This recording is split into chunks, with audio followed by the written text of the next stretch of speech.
with him, this may get more personal than it had been before. I just think that it's we're going to see a lot more. We're going to see more weaponry.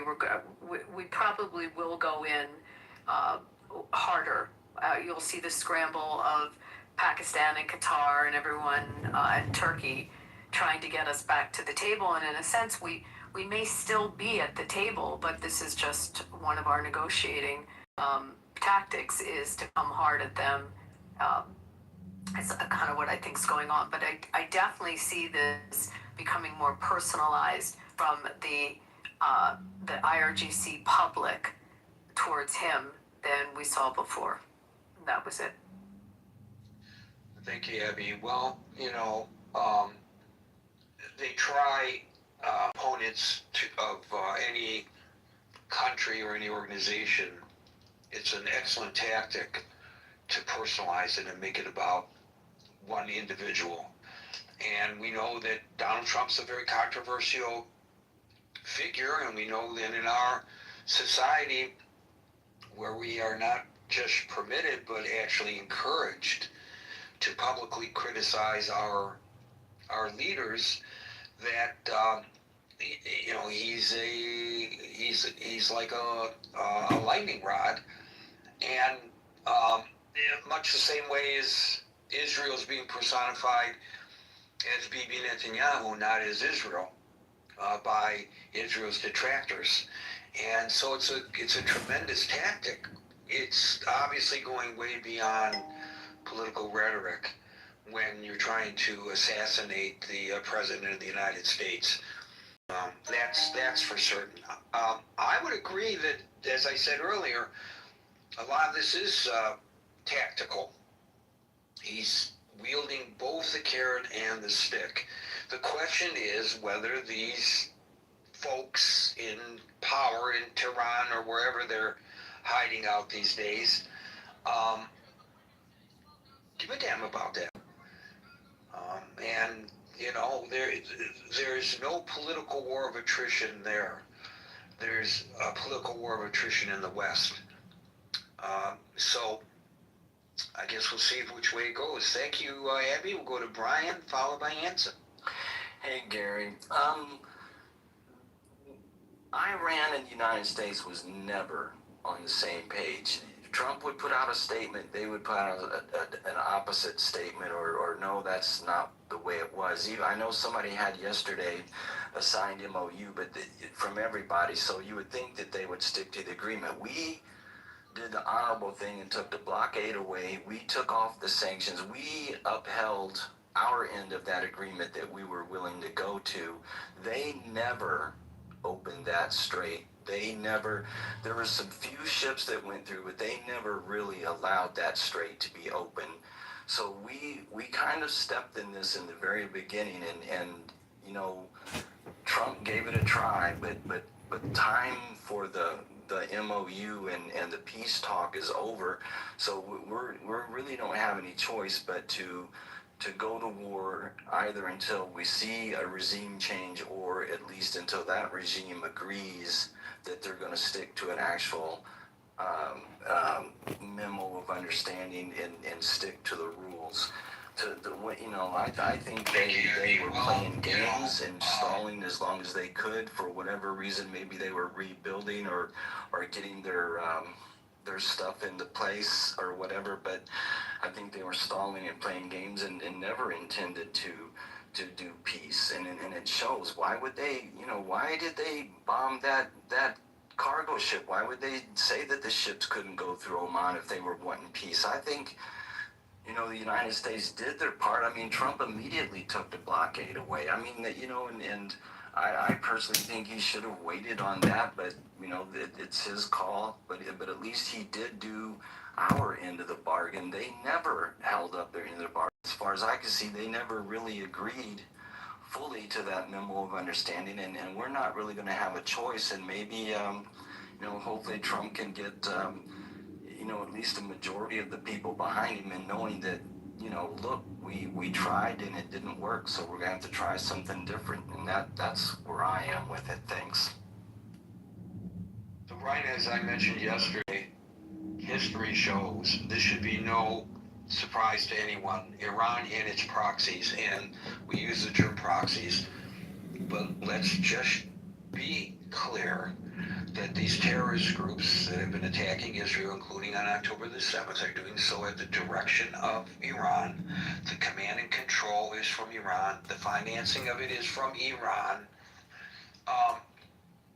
And you can see every time some kind of a peace or a settlement or a negotiation or however you want to call it is struck between Israel and these terrorist groups, the terrorist groups do not adhere to what they agreed to adhere to. And so it should come as no surprise to anyone that Iran didn't live up to the terms of the memorandum of understanding. They couldn't even hold themselves back for the short period of time that was prescribed in the MOU in order to negotiate a real end of the hostilities. They couldn't even wait that short period of time. They just don't have it in them. They are not the same as the West. Their perspective is completely different. You know the story about the scorpion and the turtle or the tortoise, where take me across the river on your back, but we're mortal enemies. You'll sting me, but if I sting you, we'll both drown. So there's no way. And then he stings him. He says, "Why did you do that? Now we'll both drown." He says, "I don't know. It's just in my nature." That's what we're dealing with here, Brian. Well, one other quick thing I was going to say, too, I read a story this morning that there was also some strikes on Iran that were not claimed by the United States, and I was wondering if you knew what other Gulf states... I do not know who was responsible for that, and as I was told yesterday, if a source told me who was responsible for that, I'm just saying what somebody told me. I don't know what I'm talking about. So maybe I should just keep my mouth shut when I get information. I'm being facetious. I'm just wondering, though, why don't they, if they're willing to shoot it while we're shooting and kind of be, like, oh, we didn't do that. Why do you think any of those Gulf states over there are willing to side with us if this goes to war? They have their own domestic issues. They have people, each one of them, who want to overthrow their regimes. They have to be extremely cautious about how they do this. When some of these Gulf states showed support, no, they didn't fly jets or fire missiles, but they showed strategic military support for the United States and Israel last year. This was not something that was made public because of their internal problems. They have to negotiate these waters carefully as the ships negotiate the Strait of Hormuz to avoid the minefields. It's not dissimilar at all. So I don't particularly see a pan-Arab rising against Iran. Would I like to see that? Absolutely. I think I don't know how any nation sits back and takes incoming from a neighboring nation without responding. I know Israel gets criticized for doing so, but can you imagine if the United States took incoming from another nation, that we would just sit back and say, all we are saying is give peace a chance? That's not the time to sing that song, which I actually love. This is a time when you use your military might and you call on your friends to help you. You can't allow for this kind of bullshit. So I'm with you, Brian. I wish they would, but I don't see it in the foreseeable future. And by the way, as you all know, I accept the fact that I could be wrong. and in this case, I hope I am. Anson, followed by, my eyes are bothering me here, and the name is Estefan. Anson. The biggest constraint against Iran would when they would look and see a united America intent on continuing military action and strong, brutal economic action until the nature of the regime radically changes, which would mean a regime change. Um, that would be. I mean, why is Iran doing what it's doing? Is it they see the midterm elections coming up, and every time they turn on their TVs in Iran, if they could, and watch the American news, they would see that if the Democratic Party uh, reflects the expressed will by polls of the American people, 55, maybe 60%, that all military operations whatsoever, any and all, against Iran would stop immediately. And they see the Gulf denuded of the American Navy as soon as the Democratic Party gains political power in the United States. They know Trump is detested by probably over half of the American people, and they see that he is going to become a lame duck president for the next 2 years, 2.5 years. He can blather all he wants, and they can just ignore him and wait for the right political upheaval in the United States, such that if you flew a satellite over the Straits over the Iran and the Persian Gulf, you would not see any aircraft carriers. You would not see any American warships. You would see the bases denuded all around the Middle East.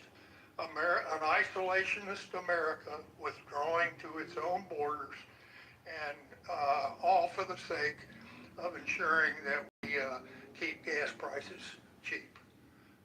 They don't think the West, in particular the United States, has the intestinal fortitude to stand firm until the Iranian government chooses to join the peaceful nations of the West. And that would be the big constraint that if God forbid, if pick whoever you choose to be a true leader of the Democratic Party in the United States, would stand tall and say, we will develop the specific the specific requirements to achieve a ceasefire and a negotiated peace with Iran. And it would be well debated and supported by 80% of the people when it was finally debated and put in place. And then the willingness of the American people to do whatever it takes in order to achieve those goals. We didn't do that. We haven't done that. That's the starting this war without that in place was one of the dumbest acts that America has done, at least since 9/11. And until they see a united states, a united America willing to put on the military pressure, and I don't mean boots on the ground, but reestablishing an ironclad naval blockade. No Iranian ship moves in or out of the Gulf, period. Any Iranian ship inside the Persian Gulf will be sunk. How about that? Anything Iranian that has a dollar sign attached to it will be immediately confiscated by the united financial control of the West. That's what it's going to take in order to make Iran join U.S. does not have the gumption to be able to hold them accountable and keep up the appropriate economic and military pressure until they do so. Thank you. And Anson, I'd like to add to that, and I'd like you to try this out for size, and that is, why is there this big political drumbeat against the United States engagement in areas where you and I may feel that the United States, that it is, that there are existential threats to the United States from these regions, but we're being told over and over and over again. Go to JohnKitoverNews.com. It has nothing to do with us, and it's We are no listening secret to a live broadcast podcast about Donald Trump and the Iran war. Like this video, subscribe, and share. Are funding the political conflict in the United States, that they use a highly sophisticated method. They don't bribe officials like in the old Soviet Union days and the old Red China days, but we know that there's this state-sponsored information warfare, there's digital manipulation, there are organizations that are funded, if you follow the money, there are organizations that are funded, that are out there screaming and hollering about the policy of the United States, and as American citizens, they surely have the right to do so, but they are, let's not lose sight of the fact that they are funded by Russia and China, and when we know that they are funded by Russia and China, then we can assess perhaps their motivation, or maybe not the motivations of the individuals, but we can assess Russia and China's motivation for infiltrating or funding or establishing such organizations here in the United States. So what we see may not be organic in nature in terms of the populist view towards these situations. I think that the Great Divide, which you're talking about, I believe the Great Divide is 99% a great divide of the American people, American citizens, red-blooded Americans, if you will. Some of it, sure, on the fringes, is going to be developed by people that want a seat, that want to weaken the United States and make it lose its superpower status, et cetera, which that's the motivation of Russia and China, and that's the motivation of Iran, death to America. They say it out loud all the time. But I believe the divide is true and real within the United States, and it's so destructive that we are unable to do the things that America used to do, to stand up firmly and resist using overwhelming military power to achieve the reasonable goals of the Broadcast podcast about Donald Trump and the Iran war. Like this video, subscribe, and share. That Congress would stand up and unite the country through Congress rather than a lame duck, orange-haired man that increasingly is losing the respect of the vast majority of the American people. And until we can do that as a nation, in other words, until that great divide goes away, Gary, our opponents are going to do everything that they can to continue to perpetuate it and make it even deeper and wider. The policy of the United States, and as American citizens, I am fond of especially somebody that you are old enough to remember as well, but most people here probably are not. The cartoon strip character, when we used to have cartoon strips in newspapers, or we used to have newspapers, Pogo was fond to say, I have met the enemy, and he is us. And that's exactly what you're saying. Exactly. This is Russia, it is not you being influenced by Russia or China that are organizations here in the United States. It's not Russia or China making Scott, for example. Scott and I have may not be organic in nature in terms of Scott, and I don't think he believes that some right-wing nuts somewhere around the world are influencing me. We're going to have our great divide. Now, I'm not trying to pick on Scott, but Scott and I we don't even have a great divide. There's just a difference of opinion that Scott and I have, where most of the time Marshall and I would tend to agree with each other.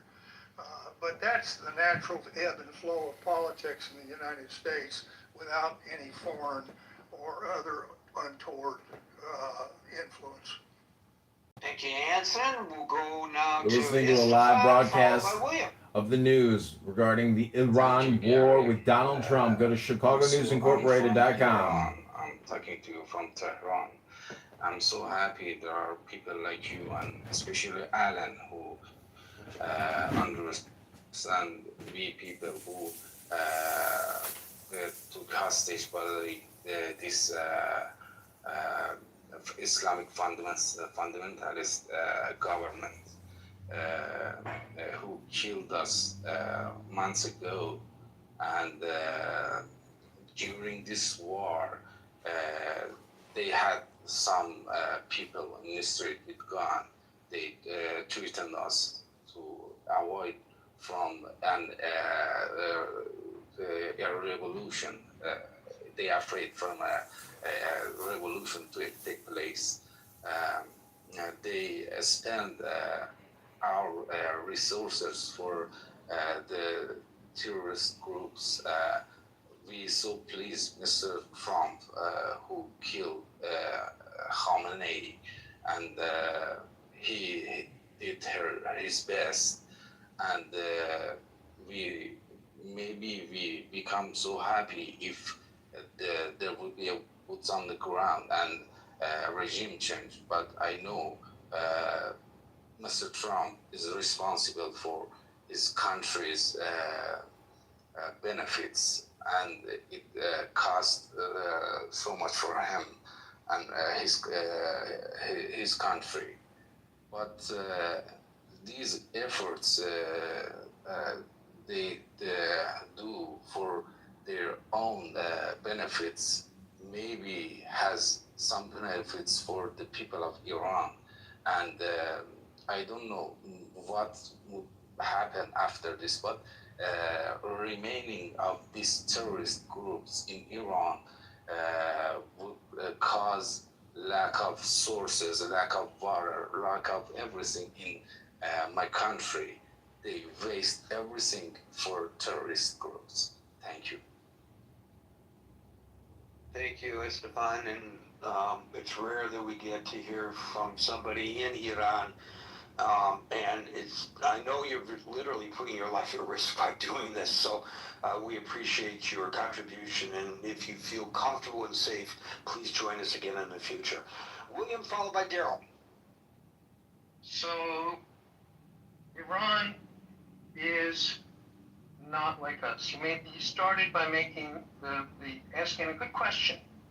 You know, how do they see the world? How are they seeing the world? And you again reiterated talking to somebody else. They are not the same as the West, and that's really important to understand. They have allies, and the allies that they have are not the same as one another either. Russia and Iran, China and North Korea. They are allies of sorts, but they're not the same as what we think of as Western allies, because they're not like us. They have peculiarities. What do they have in common? They're all basically authoritarian regimes. But but culturally, they've got a lot that's different from each other, and only Iran is really a theocratic regime, at least formally, and acknowledging themselves as being a theocratic regime. You can argue that all of them are, but they're not really the same. So we started this war.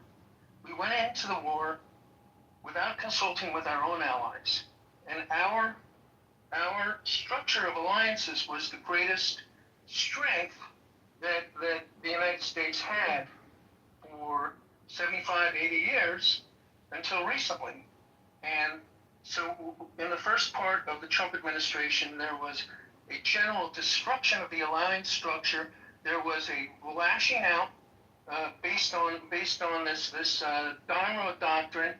We're going to withdraw. We're going to become isolationists. We're going to withdraw to the boundaries of the United States, and we're going to tariff everybody so that they should all follow us. So that not only did we alienate the allies on some ideological grounds, but we actually economically attacked them. We threatened to attack Greenland. We threatened to we basically discounted the sovereignty of Canada, our neighbor, of Mexico. We basically treated people that would be natural allies like enemies. So we went into this war without an alliance, without going to Congress, without a strategic plan, without an endpoint, without an exit strategy, and without, fundamentally, as Anson said, that Trump should have gone to Congress. The Republicans are in power. They have the House, the Senate, 2/3 of the Supreme Court, and state governments pretty evenly split across the country. We don't have the Senate. The thing that nobody in your shoes ever says is that it takes 7 Democratic votes to pass any legislation. You have to have 7 a filibuster. I'm doing is I'm destroying the filibuster anytime. Okay, I can't hear you because you're breaking up, but what I'm saying is that regardless of those fine points of democratic governance,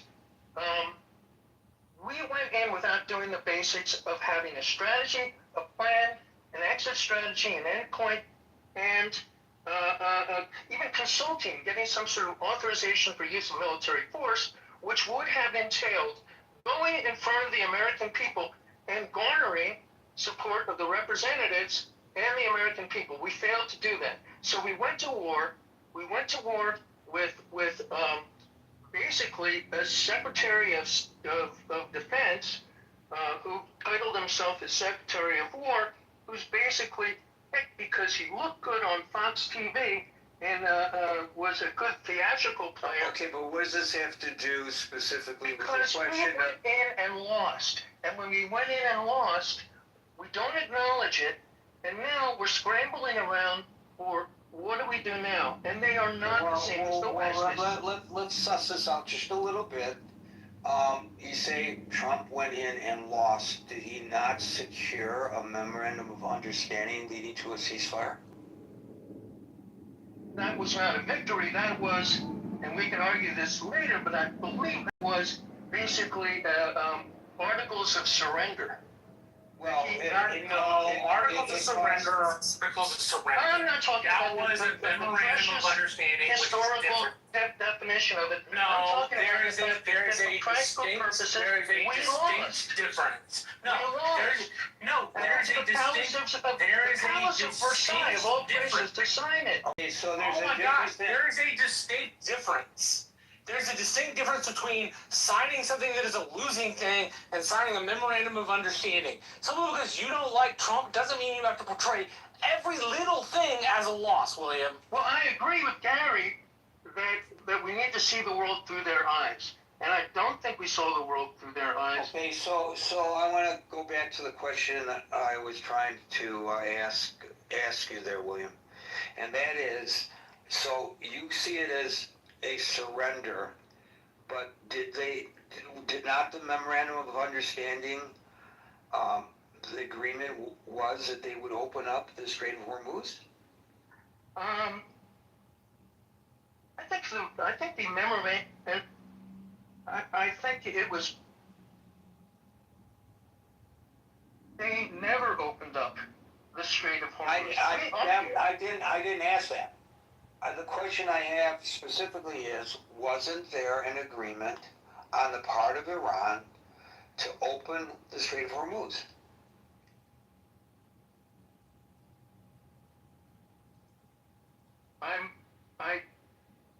Maybe.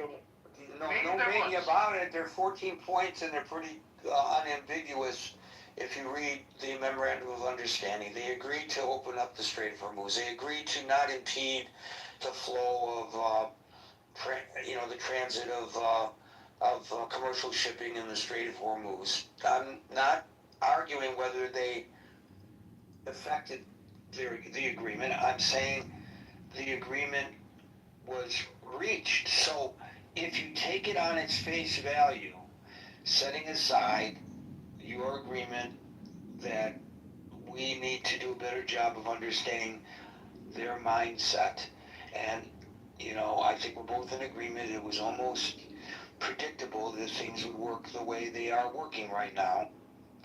Wouldn't that have been something that the president achieved? He was able to, because that's his main goal right now because of the domestic pressures, I believe, with regard to the price of gasoline at the pump. So wouldn't that be considered a victory if in fact the Iranians had upheld their end of the deal? Well, I agree with you that they're not like us, and they were never going to uphold their end of the deal, and that they don't think like us. Right, but I said setting that aside, isn't that a victory? I don't think it was a victory because I don't think that. I think So that what- we so achieved a false. I think we achieved a false victory. You're an attorney. I presume you've negotiated contracts, real estate contracts, employment contracts, right? Yeah, sure. Okay, so then when you negotiate a contract on behalf of your client, you give something up and you gain something in return, and sometimes it's not an actual quid pro quo. Sometimes one party benefits better than the other party, but is that a surrender?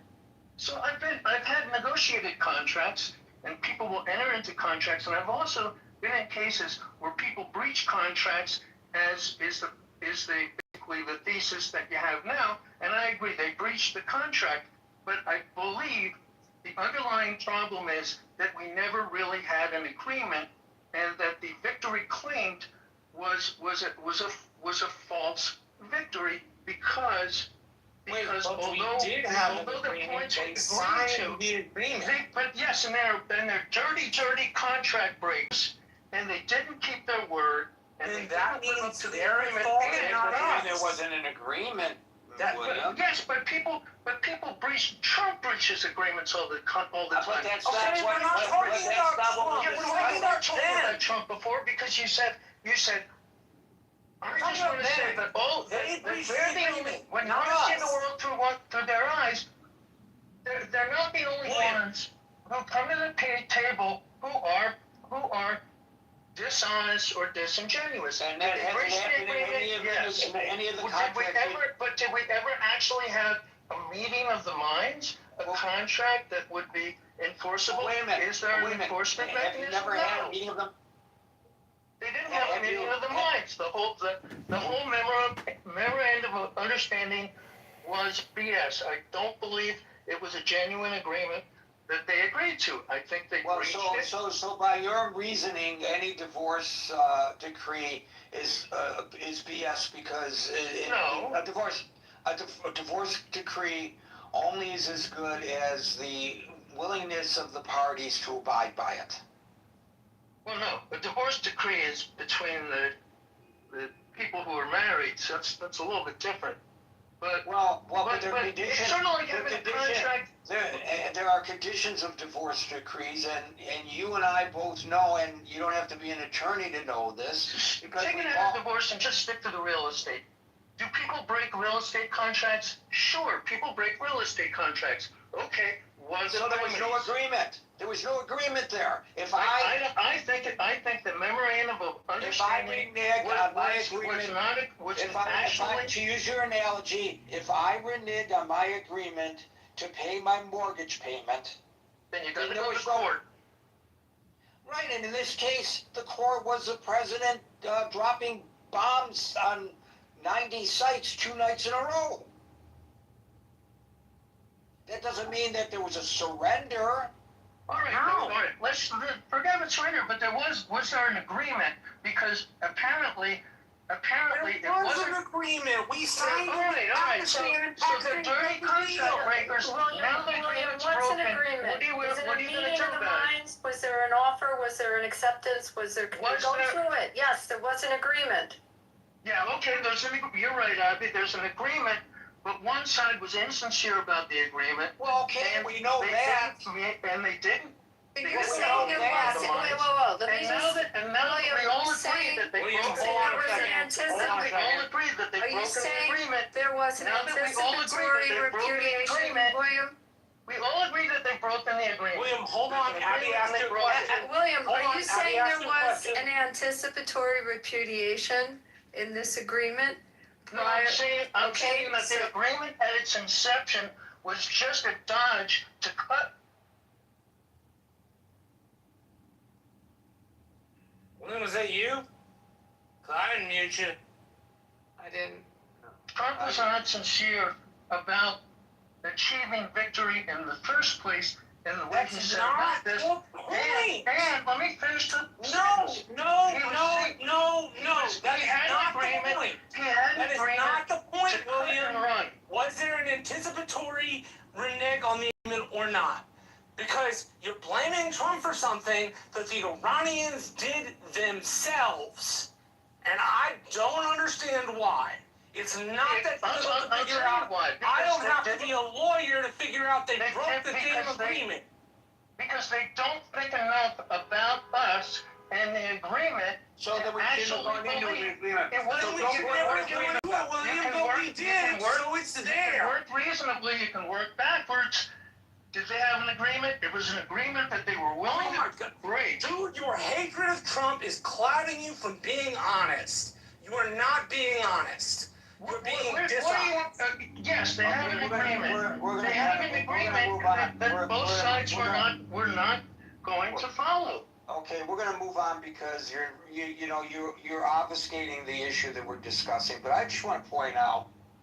Let me give you a real life example of a person who took a position at a relatively small company, Exclusive legal documents. and he Diamond was testimony by it Adam was Damar, pledged to Gray him Damar would regularly in credit writing with by the his president of the transfer company, cocaine with his who gang. hired him, the president of the company, that upon severance he would receive A young certain stock options to the company. illicit allegations. And the severance ultimately came. But by that time, this guy wasn't president. A new guy was president.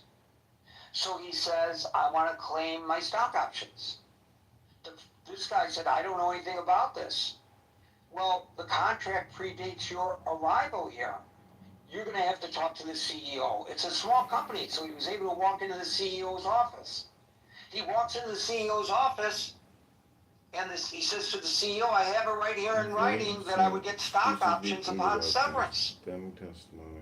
The by CEO Adam Damar, says, rape victim. well, that was, I'll call him by his first name only, that was negotiated by Joel, and Joel hasn't been here for a number of years.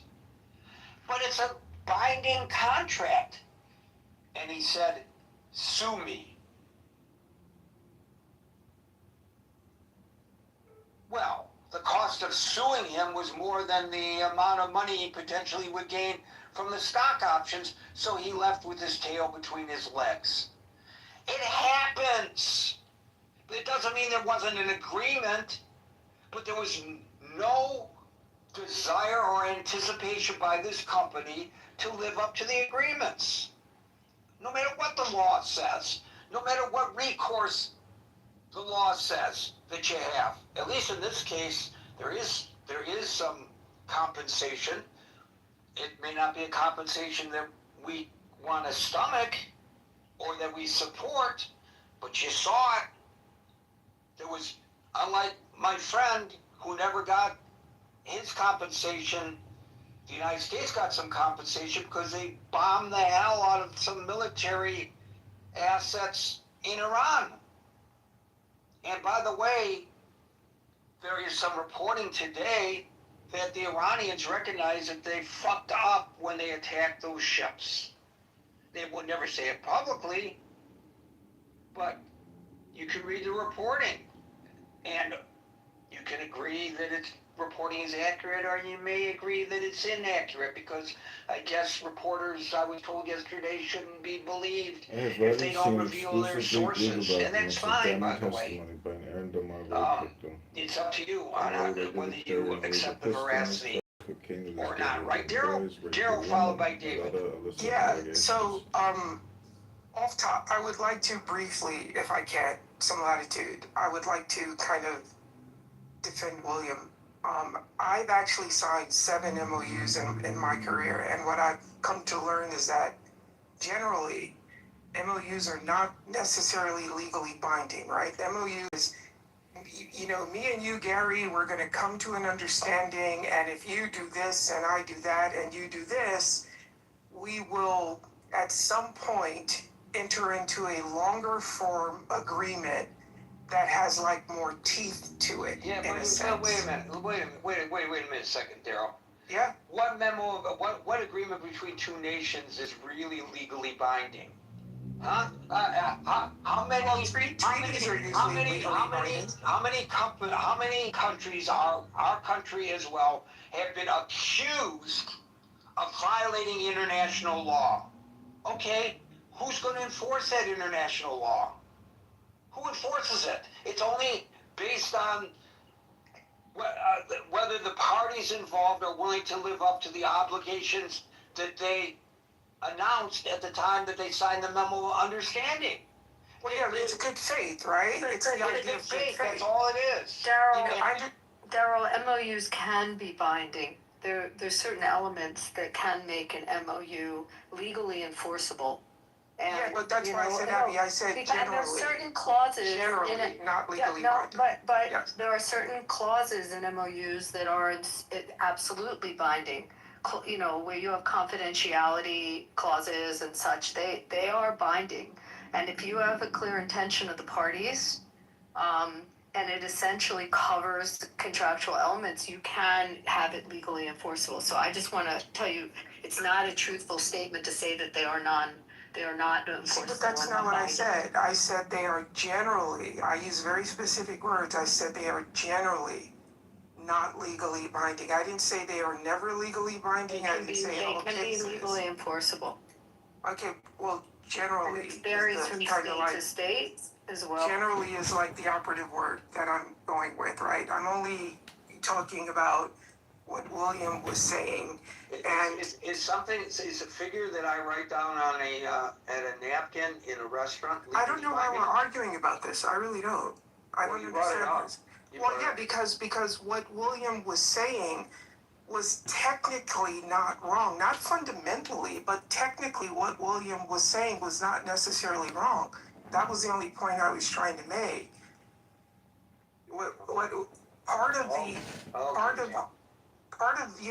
Part of this whole MOU thing was particularly with Iran, was that it was supposed to be, at least this is how it was presented to the American people, right? To the world. Yes, we have a framework for a memorandum of understanding, right? And there were 14 points, I believe. No. That's technically inaccurate. It was not a framework for a memorandum of understanding. It was a memorandum of understanding, which was a framework for a ceasefire. There's a difference. Yes, and part of that was, I believe maybe it was the 13th or the 14th, I don't remember which point it was, but wasn't part of the framework that there would be a cessation of all attacks or whatever, Yes.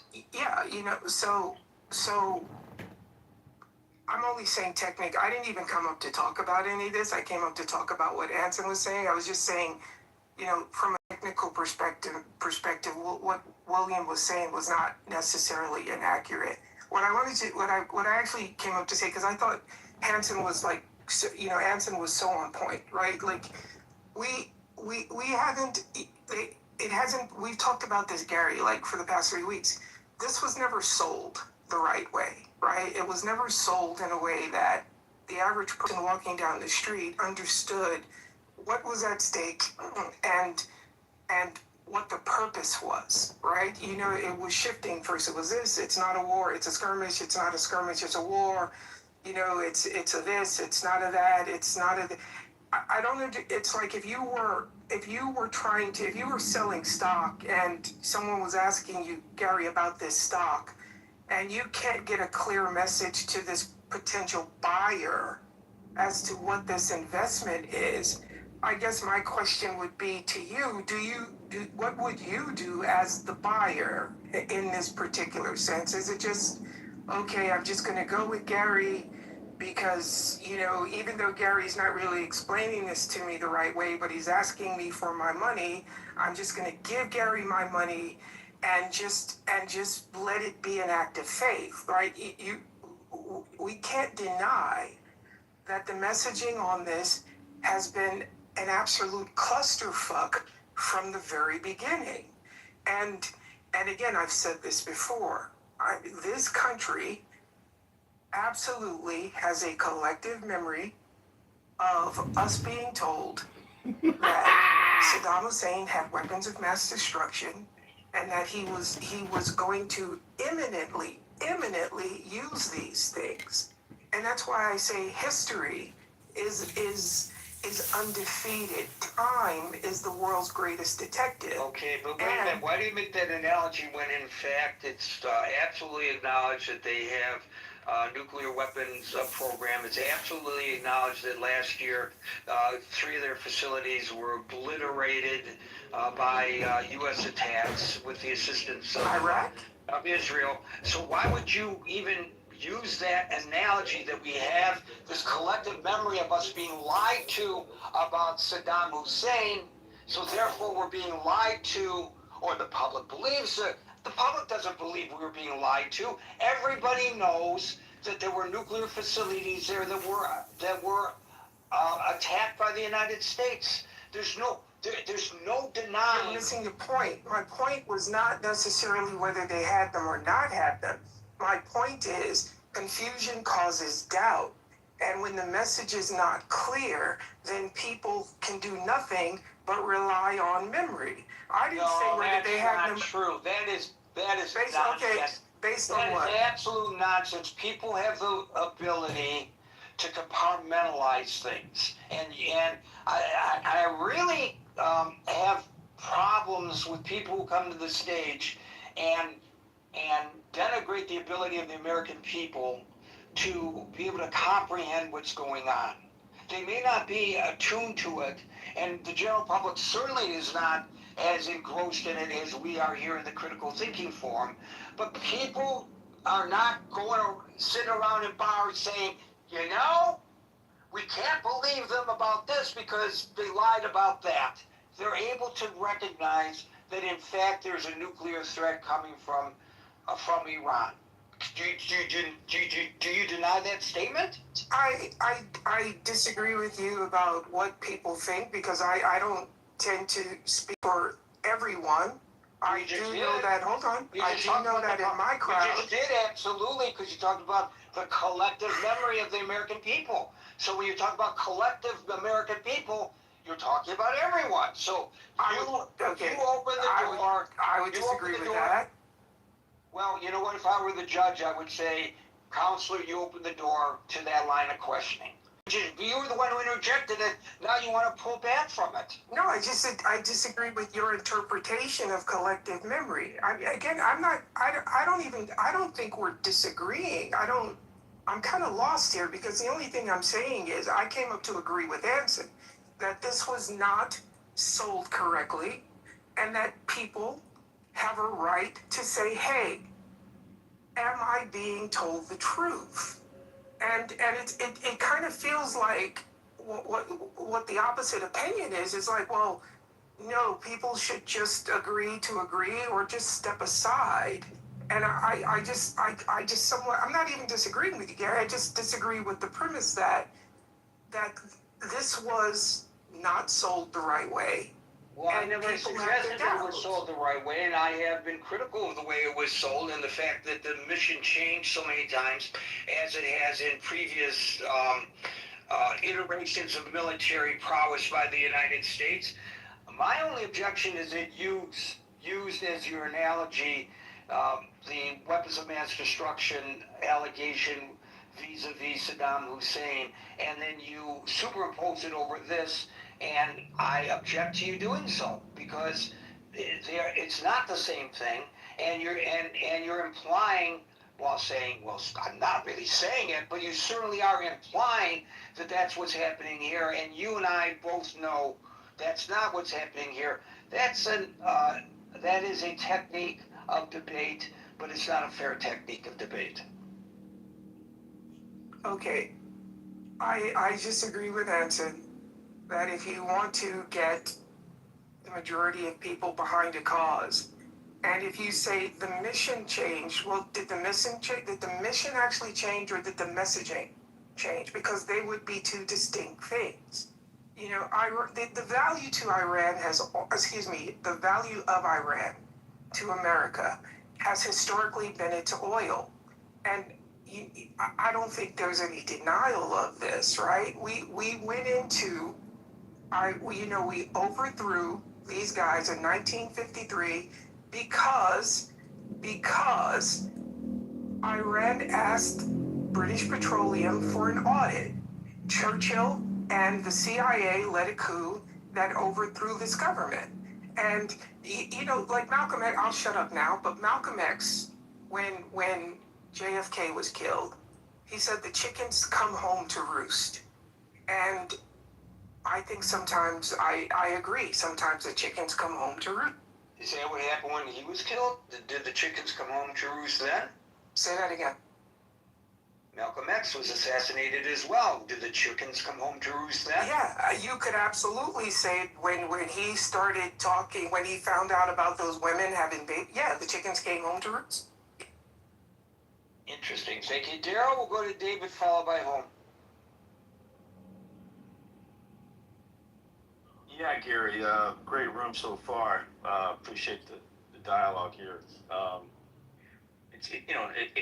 We always want to obviously come from the position that we're pro-American, that we want to see our country succeed, particularly the level of import that this region has imposed on the world. But that doesn't appear to be what's happening. It appears that we have a triangulation of issues that aren't resolved, and Iran obviously has the upper hand with the leverage. Now you can say we can continue to bomb them into oblivion, further maybe sowing discord amongst its own people. They rally around the flag, and of course, big oil, big insurance is going to say, sorry, United States, we're going to pass on insuring these boats for now. So as long as Iran can extract that pain point in the strait and keep those ships from passaging, Trump's in a rock and a hard place. Iran is attacking commercial shipping to spike the oil deal, right? This memorandum, Gary, has not held sway. In fact, it was probably a deferred crisis on paper that only had I read an article where there's a detonator attached to it, and that's essentially what has happened here. Israel continues to bomb Lebanon, let me be clear, bomb their enemy in Hezbollah out of state, requirements to protect itself. And the United States can't necessarily rein in Netanyahu to not do that. And so Iran's saying, well, the gloves are coming off. And now Trump is looking at facing defeat on two fronts. The crisis in the Gulf, and now the midterms, if gas prices continue to surge. And we saw what oil's done this week so far with regard to this incursion. And so either way, it looks like Trump's off-ramps are just, they're falling by the wayside.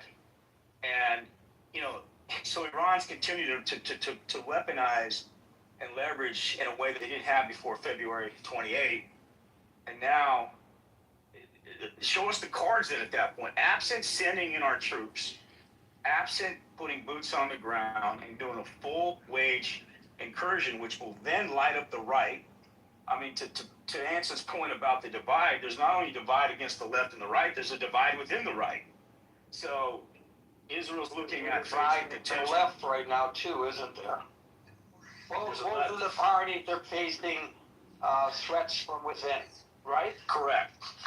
Yeah, I've never seen it more divided in the division as extended as this.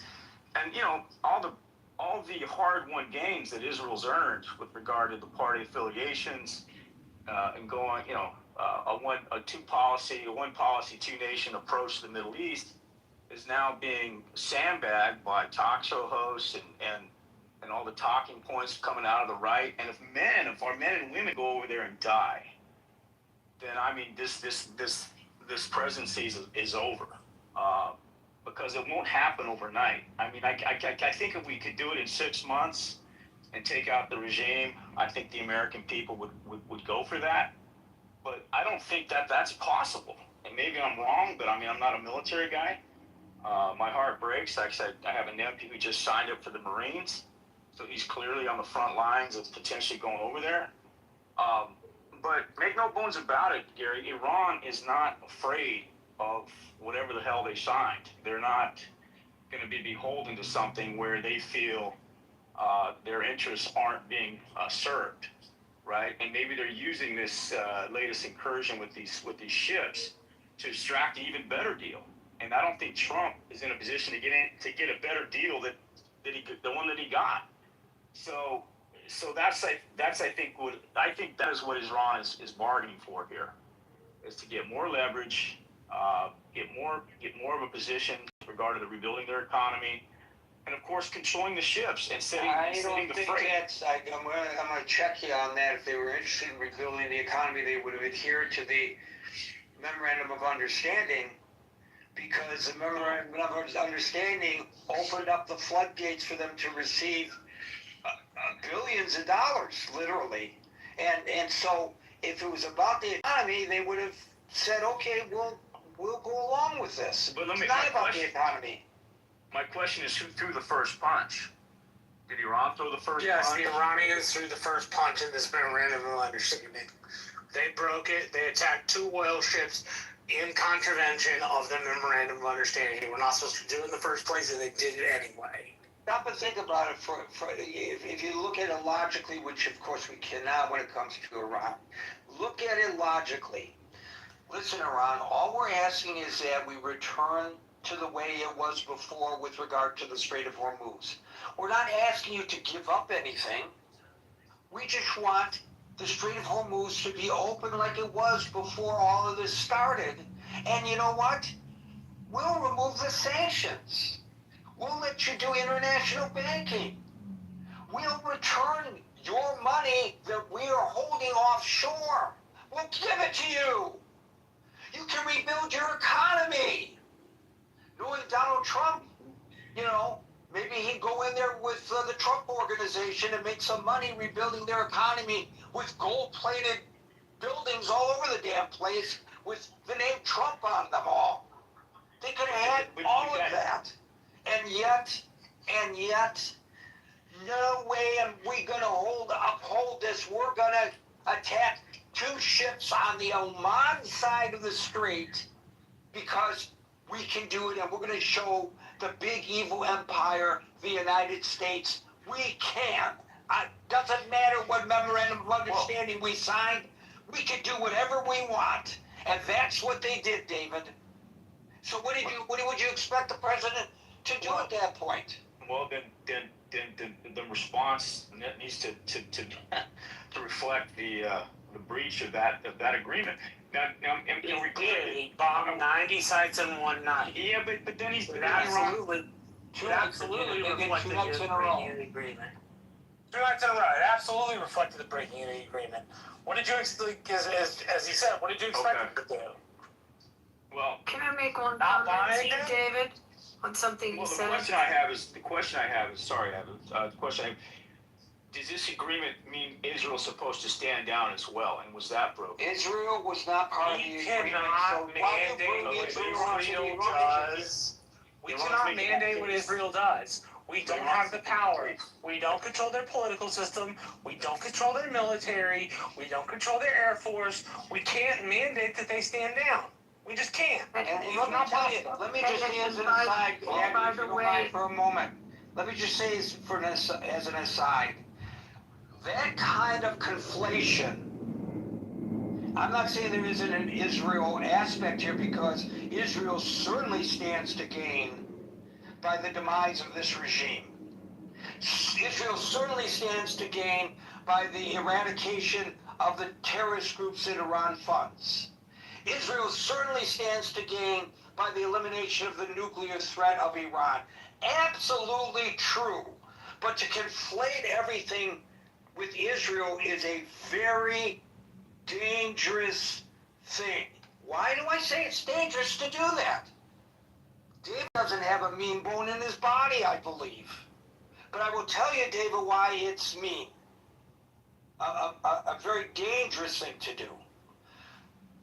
Yesterday, a guy from Delaware County, Pennsylvania, was arrested by the Pennsylvania State Police for walking into a state legislator's office for help with resolving a back tax issue he had, and suggesting to the people there that he was going to go and set the governor's mansion on fire again, because the first time it was set on fire by an anti-Semite who set it on fire because Shapiro somehow is responsible for the actions of a nation 5,700 miles away.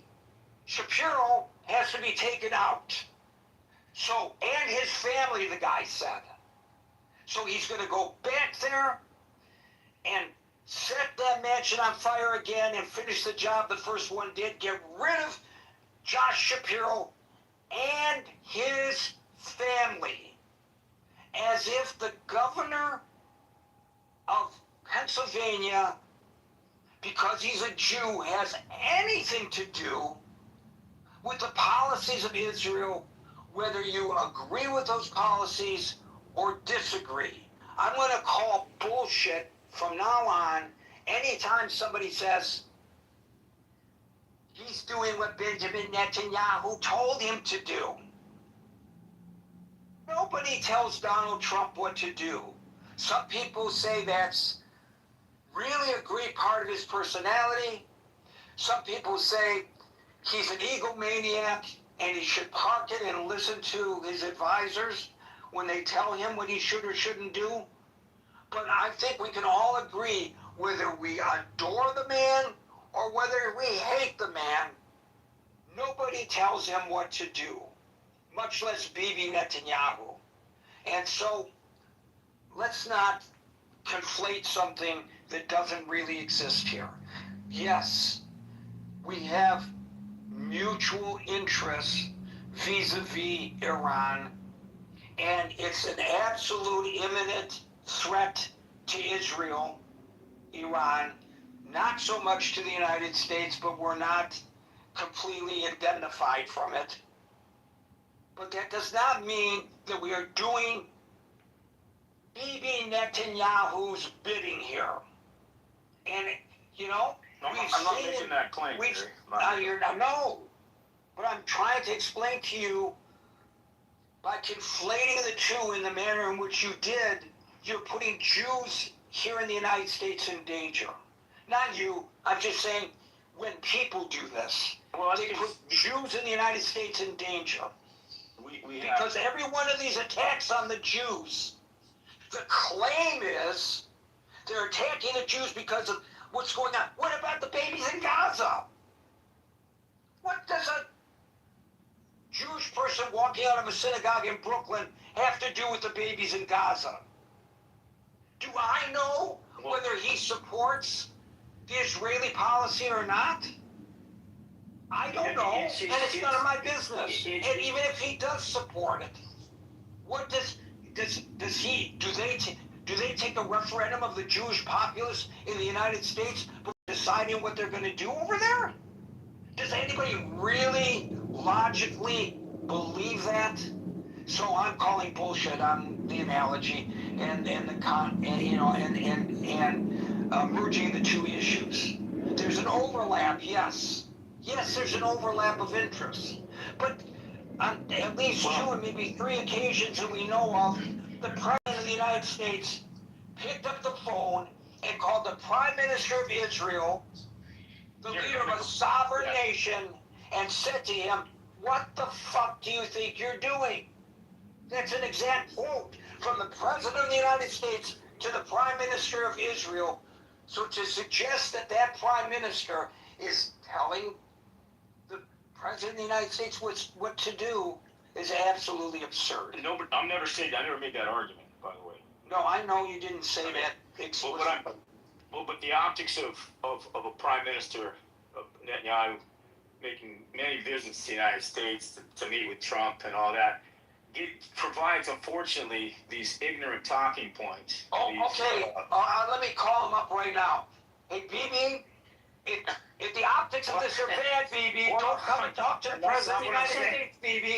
That's not what I'm saying. Can I say something to David for a second? David, you also made a comment about talk show hosts, that Israel has to worry about what U.S. talk show hosts say.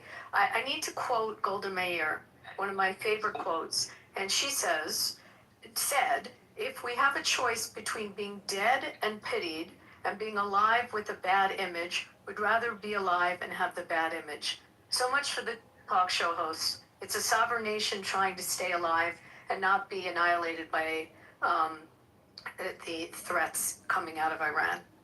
Right. Right, and to my point, these talk show hosts, I'm not so much concerned about what they do in terms of impressions of Israel. Israel's going to do what Israel needs to do. A pox on them for ginning up hatred against Jews in the United States. Absolutely. Yeah, That's my concern about the talk show hosts. Now, you're going to blame that on Bibi? Because if Bibi wasn't attacking in Gaza and in Lebanon, these talk show hosts wouldn't have the fodder to turn the populace against the American Jews? Come on.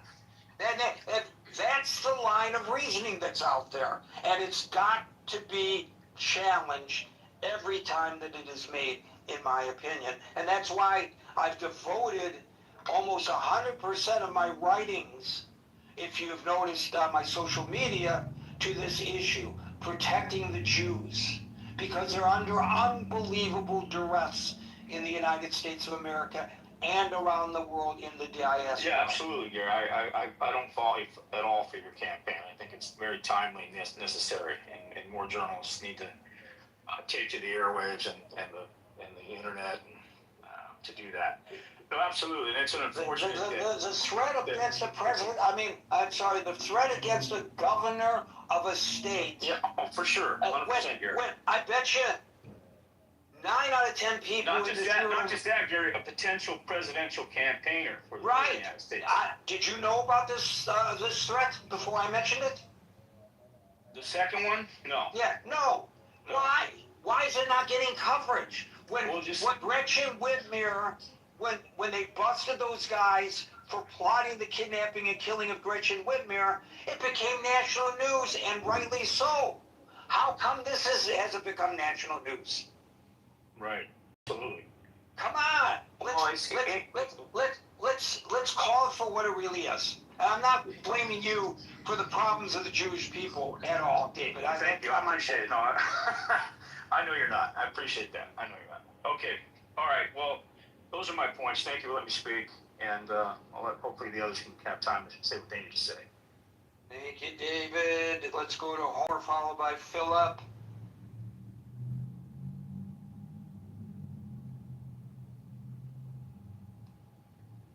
You know, your other speakers have taken a lot of time, so I will be succinct. I think Iran has had every opportunity for peace. and they've provided clarity by continuing to attack the world. And I'll be the only person on this stage to predict their regime will be overthrown, they'll be washed away by history, and no regime will deserve it more. And I'm done speaking. You just want to trigger Marshall by using the term succinct. He's the person I got it from, which is why I don't like it. Oh, come on. Come on, just because you and he may Yeah, not I know. Philosophically, It's a really petty thing. very petty. It's as petty as the president. All right, let's move on from that very succinct discussion between Marshall and me and go to Philip, followed by Amir. Hi, Gary, thank you very much. I just want to, about this MOU and some of the discussions in the room last night when somebody actually read the wording of the MOU. And when it comes to the Strait of Hormuz, I think it said something about making the best effort to keep it open, which of course brings me back to the point that there's a lot of factions in Iran, and there's some people that's heavily opposed to any kind of peace negotiations. And I think it might be difficult to keep the people that actually signed that MOU responsible for what happens in the Strait of Hormuz. Therefore, the wording, their best effort. But of course, the United States is quick on the trigger. And like was mentioned, 90 sites was struck by missiles. Also, just of course, it made me think of the fact that with great power comes great responsibility. And of course, it might be argued that some in Iran might see the United States as an existential threat. I mean, it was the United States which plotted and then assassinated the Ayatollah, was it not?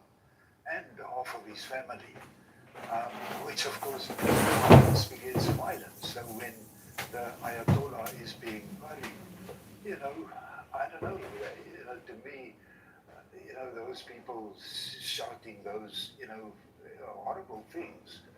But I mean, it's what, there's a difference between what you hear and what you actually see. What's actually happening. So I think, people are not like water, just like in the United States, there's many different opinions and factions, and it's the same in Iran. And there's people like Stefan who spoke earlier who was thanking Donald Trump and for the assassination, whereas there's other people that are willing to take up weaponry and try and shut the whole process down. So I think it's a really difficult situation. I think that there must be some kind of negotiated peace. One should never give up hope on that.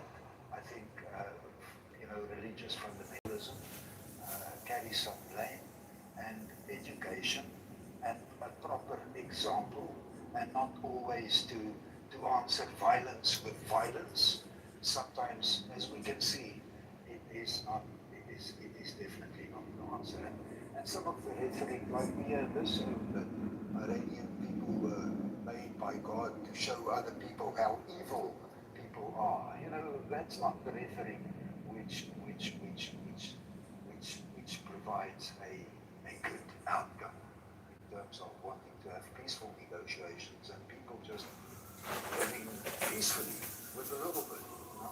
Anyways, that's what I wanted to say, and thanks as always for this room. Philip, I take that your comments about the cause and effect for the chance deaths to Trump and the threats to assassinate him are void of history. Alan, are you listening? Yes, sir. I'm listening, and I'm okay, I'm going to say something. I'm going to say something in Farsi, and I'm probably going to mispronounce it. I'm going to say March Bar Carter. You want to say Mark Bar Carter? Carter. What did I just say in Farsi? You said death to Carter. Death to Carter! Mark Carter. This Death feeling, to Carter! I hope the Were rest they of the not? world... Were they not shouting "Death to Carter" outside the U.S. Embassy during the Iranian? They were doing it in Arlington, Texas, in the UTA. What are you talking about? Thank you very much, Alan. Thank you very much. But I hope, let me make one wish. I hope 99.9% of the world, they think like Philip. Because he thinks we are dealing with a bunch of angels. He was pissed off because I said 99% of these people, they don't care about human lives whatsoever. If they did, they wouldn't burn 7,000 of them people in the bazaar of city of Rash, which is on the border of Caspian Sea, Philip. I hope you heard me. And you want to sit down and talk to these people, negotiation. Yes, peace talk.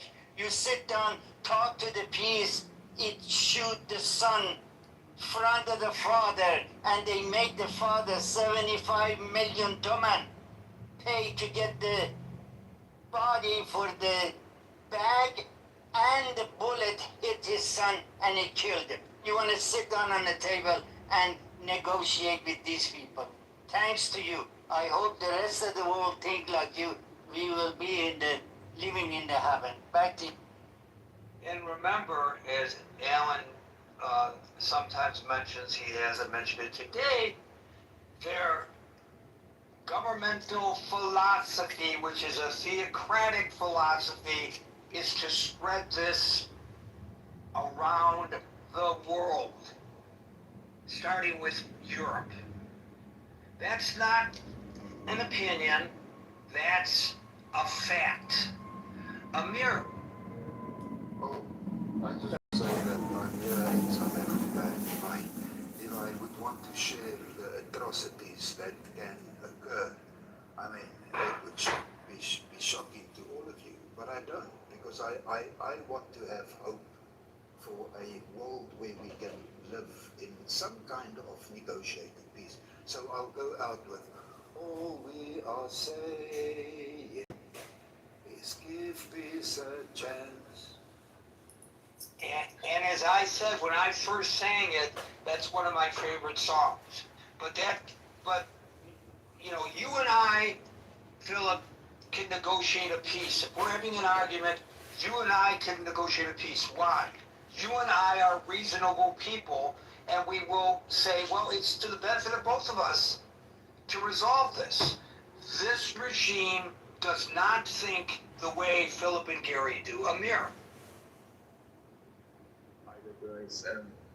Hi, Alan. I just wanted to just basically confirm what you just said about charging for bodies. This has not changed one iota from 47 years ago, when they actually shot people and then they charged for the bullet. So this regime is very, very consistent in what Alan has just said. I just wanted to confirm that. My next point is regarding what you said, Gary, regarding the issue that the Jewish people are facing in America. And I don't know if you remember when Ahmadinejad was in power, he actually set up a conference in Tehran, and there were quite a big number of Jewish people that some I remember that were from New York, and they came and attended to the conference, and they were actually against Israel, what Israel was doing at the time in the West Bank by demolishing houses and what have you. So I don't really understand how people can decide which Jew is it? Is it the one that's against Israel, or is it the one that's pro-Israel when they attack them in the US, or when they sort of talk against them being anti-Semitic? So that's quite a question for. What I really wanted to say is what Darrell, I think, talked about, and he talked about the value of Iran to the United States being loyal. I'd like to make a point And this is quite an important point, which is often misunderstood. You know, there is a massive difference between Iran and the two countries that we often talk about, Russia and China, because we put these three countries together very often, and there is a big difference between them. And that is if you like, the cultural divide between the vast majority of the people in Iran and the regime in Iran. Okay? Vast majority of people in Iran, culturally, they lean very much towards the Western values. The freedom, democracy, secularism, liberalism, multi-party stuff, etc., etc. Whereas we know that the regime in Iran is completely the opposite. The slogans and the rhetoric in the past 47 years is a clear testament to that. Now, this is definitely not the case for Russia and Russians and China and the Chinese. There is no such a divide culturally between the people and the government in these two countries, namely Russia and China. So I think that is quite an important factor which should not be ignored. I actually think Iranians, the vast majority of the Iranians, have a great potential to be a kind of a genuine friend of the West, in particular the US. And that's an important consideration. I think that's often missed. So I really wanted to make that point, which is quite important. Amir, just to correct you, the group that attended the Holocaust Denial Summit in 2006 were from the Natura Karta, which is a very extreme religious sect. It's the same group you see protesting with the pro-Hamas crowd in New York, and it is a fringe small sect, and it was shunned all over the world, including a statement from the chief rabbi of Israel at the time, who urged the global Jewish community to boycott and ban any of those rabbis from any of their temples. And mainstream Jewish groups and organizations from around the world made statements regarding that group that went to Iran. So no, that was not representative of the board of presidents or any large group from the United States or from anywhere in the world. Say it was a small fringe group in 2006. I just wanted to set the record straight on that. Well, thank you for clarifying that. I didn't actually know that, but my point, I think, still stands. If someone wants to attack a Jewish person, then how do they know which side they are on? That was the point I was making, but obviously, thank you for clarifying. And I would take it a step further. It doesn't matter which side they're on. A Jewish person in the United States is 100% in support of the actions of Israel that some people claim is even genocidal. I'm not obviously claiming that. Has no impact on the decision that was made in Jerusalem to do whatever the IDF did. Zero impact. So why are you killing them? Attacking them? And sometimes killing. Doesn't matter whether they are in agreement or disagreement with the state of Israel. What matters is, remember, before there was a state of Israel, there had been centuries of persecutions of the Jews. The Holocaust, from which Israel was born, to find a safe haven for the Jews who were not safe in their own countries of birth in Europe, occurred before the modern state of Israel. So what was the excuse then? It's all bullshit. And I'm going to call bullshit when I see the bullshit. Michaela, you get the last. I was just going to ask Amir, I just came in late, so I didn't, but he was saying how the people of Iran, have so much to offer, and I agree. How were they overtaken by, how was the regime how did the regime take over these people? Well, I think the way it happened, obviously, the revolution was for the right reasons, if you like. It was the majority of the people. I mean, a lot of people call it don't like to call it a revolution, but it had all the hallmarks of every type of revolution from the social science point of view. Now, what happened was then all the different groups from the right to the left to the nationalists, they all revolted against what they thought as a despotic regime of the Shah at the time. Now, but then gradually, the people who had the most sophisticated organization within the religious circles managed to basically get rid of all the other groups gradually. And once they got that to that point, then they started enforcing their power through the bullet, basically. And they managed to kill thousands of people at the time to get rid of any kind of, dissent against their despotic rule. And that has developed over the past 47 years to the point that now they can kill tens of thousands of people. They can machine gun them and still get away with it.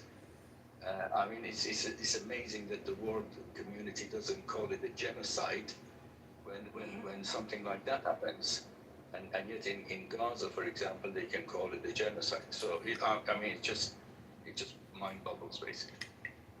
Amir, do you have any hope for Reza Pahlavi to have some influence or to help his people? Or do you have any hope for that? It certainly has a quite a lot of following, both in Iran. I mean, I'm personally a Republican, but I'm more than happy for Reza Pahlavi to lead the opposition in terms of what is offered. In fact, to be honest with you, when he talks, he almost comes across as a Republican himself, because he doesn't necessarily believe in royalty. I mean, in a royal household. Yeah.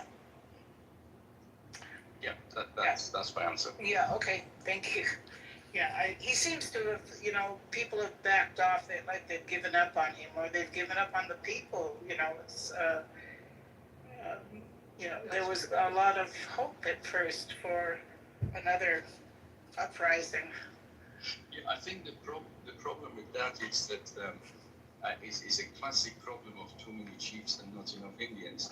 There are a lot of groups which are, in terms of the Republicans within the Iranian diaspora, there are about 20 or 30 even, and each one of them have got their own little sort of groups, and the sort of solidarity that was expected to be created around Reza Pahlavi, unfortunately, didn't happen.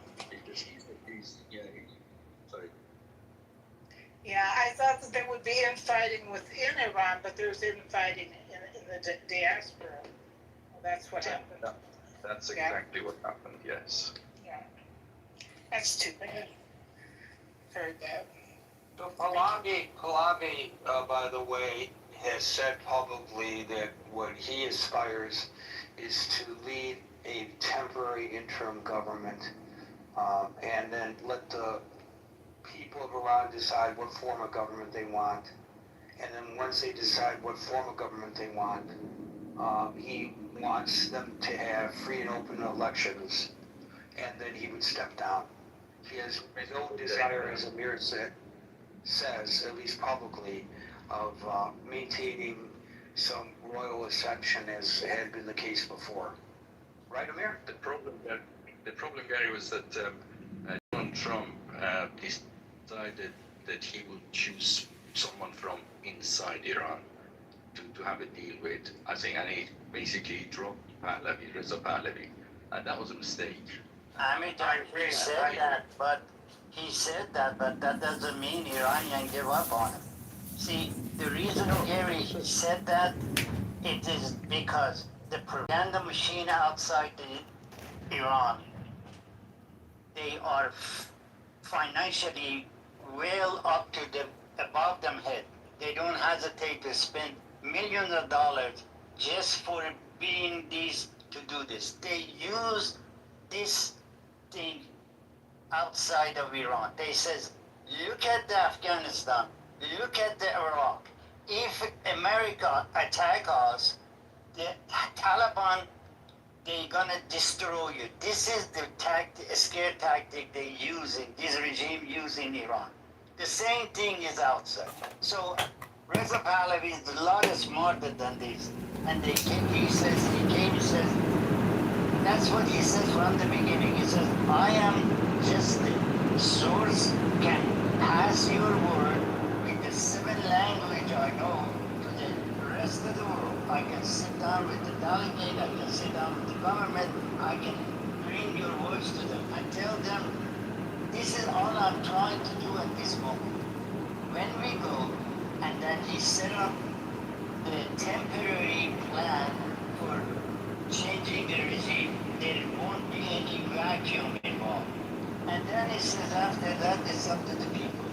You go to the booths and freely vote for whatever you want. If they decide me as a king, I'll be glad to do it. If they want me just to go sit on the corner of the street in Tehran and if they have an Al-Azhar and sell ice cream, I will go do that. That's what he said. I don't know how clear he can be, but the propaganda machine grab a word and switch it to the different.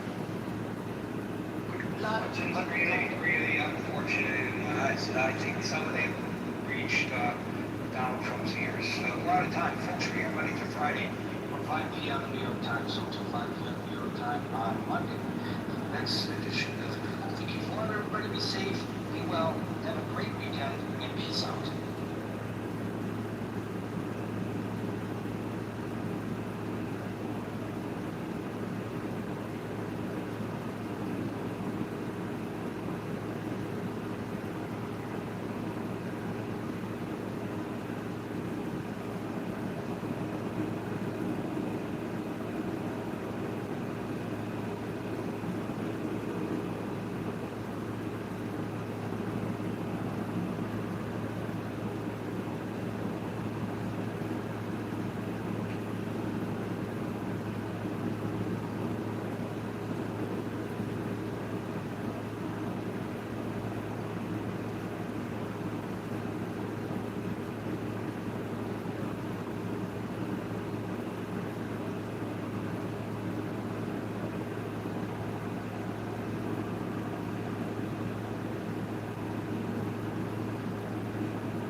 Hehehe